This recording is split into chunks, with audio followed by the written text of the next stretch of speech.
ಮಹಾಗಣಾಧಿಪತಯೇ ನಮಃ. ಓಂ ಅಜ್ಞಾನತಿಮಿರಾಂಧಸ್ಯ ಜ್ಞಾನಾಂಜನಶಲಾಕಯ ಚಕ್ಷುರುನ್ಮಿಲಿತಂ ಯೇನ ತಸ್ಮೈ ಶ್ರೀ ಗುರವೇ ನಮಃ. ಜ್ಞಾನವೆಂಬ ದಿವಿಟಿಗೆಯನ್ನು ಬೆಳಗಿಸಿ ಅಜ್ಞಾನವೆಂಬ ಅಂಧಕಾರದಿಂದ ಕುರುಡನಾಗಿದ್ದ ನನ್ನ ಕಣ್ಣುಗಳನ್ನು ತೆರೆಸಿದ ಗುರುದೇವರಿಗೆ ನನ್ನ ಗೌರವಪೂರ್ವಕ ನಮನೆಗಳು. ಶ್ರೀಮದ್ ಭಗವದ್ಗೀತೆ ಅಧ್ಯಾಯ 7 ಜ್ಞಾನ ವಿಜ್ಞಾನ ಯೋಗದಿಂದ ಶ್ಲೋಕಗಳು ಮತ್ತು ಅದರ ಅರ್ಥ. ಶ್ಲೋಕ 1. ಶ್ರೀ ಭಗವಾನುವಾಚ ಮಯ್ಯಾಸಕ್ತಮನಾ ಪಾರ್ಥ ಯೋಗಂ ಯುಂಜನ್ಮದಾಶ್ರಯ ಅಸಂಶಯಂ ಸಮಗ್ರಂ ಮಾಂ ಯಥಾ ಜ್ಞಾಸ್ಯಸಿ ತಚ್ಛೃಣು. ಅರ್ಥ. ಭಗವಾನ್ ಶ್ರೀಕೃಷ್ಣನು ಹೇಳಿದನು, ಓ ಪಾರ್ಥ, ದಯವಿಟ್ಟು ಆಲಿಸು.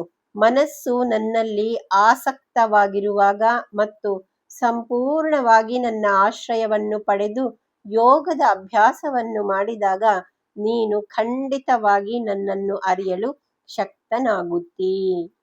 ಶ್ಲೋಕ 2.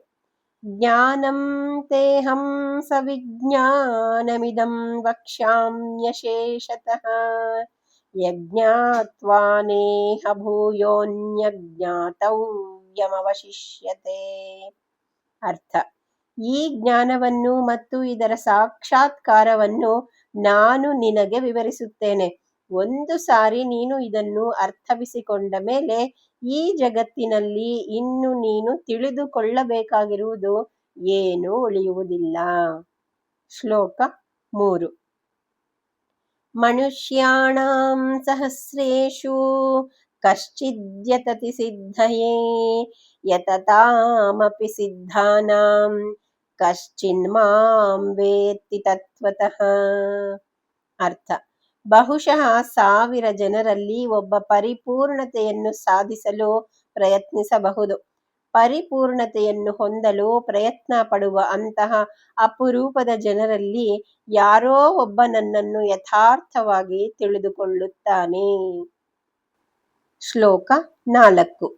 ಭೂಮಿರಾಪೋ ನಲೋ ವಾಯುಃ ಖಂ ಮನೋ ಬುದ್ಧಿರೇವ ಚ ಅಹಂಕಾರ ಇತೀಯಂ ಮೇ ಭಿನ್ನಾ ಪ್ರಕೃತಿರಷ್ಟದ. ಅರ್ಥ. ಭೂಮಿ, ನೀರು, ಅಗ್ನಿ, ವಾಯು, ಆಕಾಶ, ಮನಸ್ಸು, ಬುದ್ಧಿ ಮತ್ತು ಅಹಂಕಾರ ಈ 8 ಧಾತುಗಳಿಂದ ನನ್ನ ಭೌತ ಪ್ರಕೃತಿಯು ನಿರ್ಮಾಣವಾಗಿದೆ. ಶ್ಲೋಕ 5.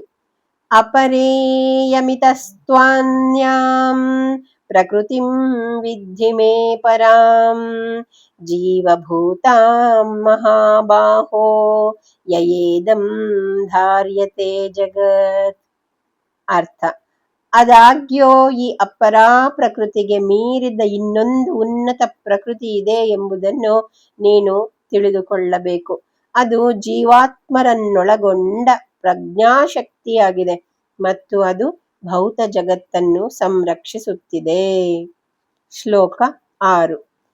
ಏತದ್ಯೋನೀನಿ ಭೂತಾನಿ ಸರ್ವಾಣೀತ್ಯುಪಧಾರಯ ಅಹಂ ಕೃತ್ಸ್ವಸ್ಯ ಜಗತಃ ಪ್ರಭವಃ ಪ್ರಳಯಸ್ತಥಾ. ಅರ್ಥ. ಈ 2 ಮೂಲಗಳಿಂದ ಎಲ್ಲಾ ಜೀವಾತ್ಮರು ಪ್ರಕಟಗೊಂಡಿದ್ದಾರೆ ಮತ್ತು ಜಗತ್ತಿನ ಎಲ್ಲಾ ಸೃಷ್ಟಿಗೆ ಮತ್ತು ನಾಶಕ್ಕೆ ನಾನೇ ಕಾರಣ ಎಂಬುದನ್ನು ನೀನು ಅರ್ಥವಿಸಿಕೊಳ್ಳಬೇಕು. ಮುಂದಿನ ಭಾಗದಲ್ಲಿ ಶ್ರೀಮದ್ ಭಗವದ್ಗೀತೆ ಅಧ್ಯಾಯ 7 ಜ್ಞಾನ ವಿಜ್ಞಾನ ಯೋಗದಿಂದ ಮತ್ತಷ್ಟು ಶ್ಲೋಕಗಳು ಮತ್ತು ಅದರ ಅರ್ಥ. ಸರ್ವೇ ಜನ ಸುಖಿನೋ ಭವಂತು.